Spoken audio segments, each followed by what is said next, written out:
I remember the exact moment the world tilted. I was in my kitchen, pouring coffee, half smiling as I told my aunt over the phone how excited I was for my brother's wedding tomorrow. There was silence on the line. Then her words, flat, almost confused. It was last week. I stood there, cup trembling in my hand, the steam curling into my face like smoke from a fire I hadn't noticed until the house was already gone. They hadn't forgotten me. They hadn't overlooked me. They had excluded me. My own brother. And her, my supposed best friend. The woman I'd introduced to him, trusted with every secret. The betrayal didn't scream. It whispered. Cold, quiet, deliberate. It wasn't always this way. I used to think family was unshakable.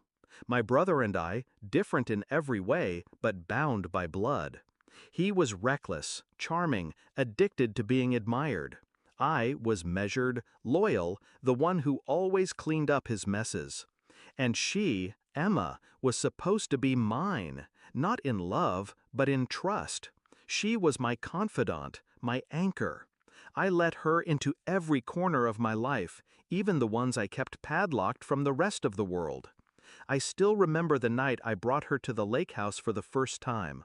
She stood on the dock, hair whipping in the wind, whispering how lucky I was to have such a place.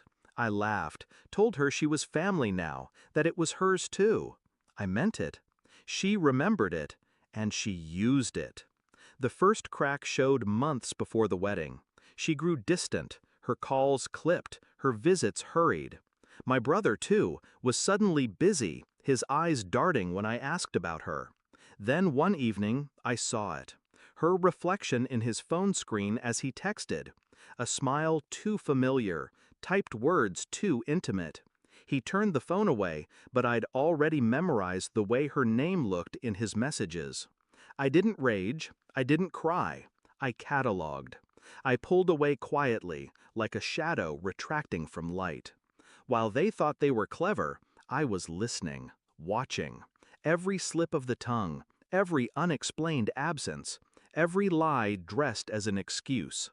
And when I finally confirmed it, when the invitations went out behind my back, when the ceremony passed without me there, I didn't confront them.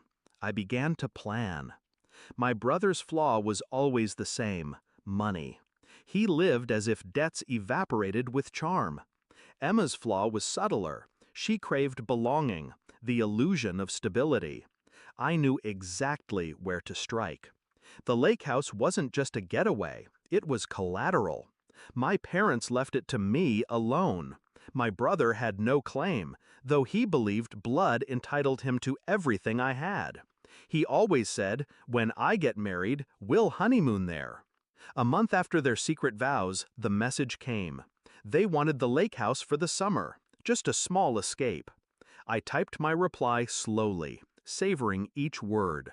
No. The silence that followed was louder than any scream. But denial wasn't enough. Revenge had to be layered, patient. Step 1, I tightened the locks on the house, changed codes, updated security. Not just physically, but legally. I put it in trust, untouchable, its ownership sealed.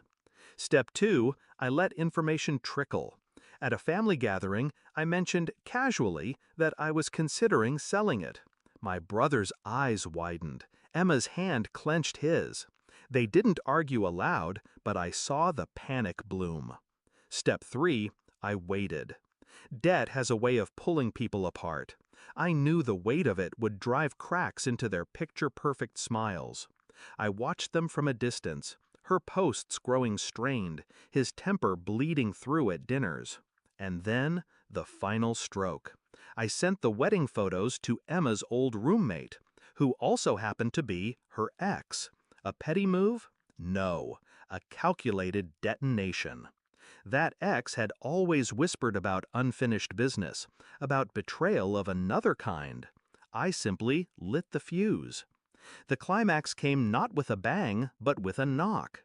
One evening, they appeared at my door, faces drawn, desperation leaking through their rehearsed calm. We just wanted to talk, Emma said. My brother's jaw twitched. I let them in, poured wine, let silence stretch until they fidgeted. Finally, he broke. You can't sell the lake house. It belongs to the family. I tilted my head, watching him squirm. Family? The word tasted like venom. Emma tried to smooth it. We just thought maybe you could share. It's what your parents would have wanted. I leaned forward, voice low, deliberate. You mean the parents you disrespected when you married behind their backs? The family you erased me from when you said your vows without me there? Their faces paled. I smiled, slow and cruel. The house is mine. It will never be yours. And the next time you come here uninvited, security will handle you. I didn't raise my voice. I didn't need to. The calm was the knife. They left hollow, exposed, their unity already fraying. Now I sit on the dock alone, the water dark and endless.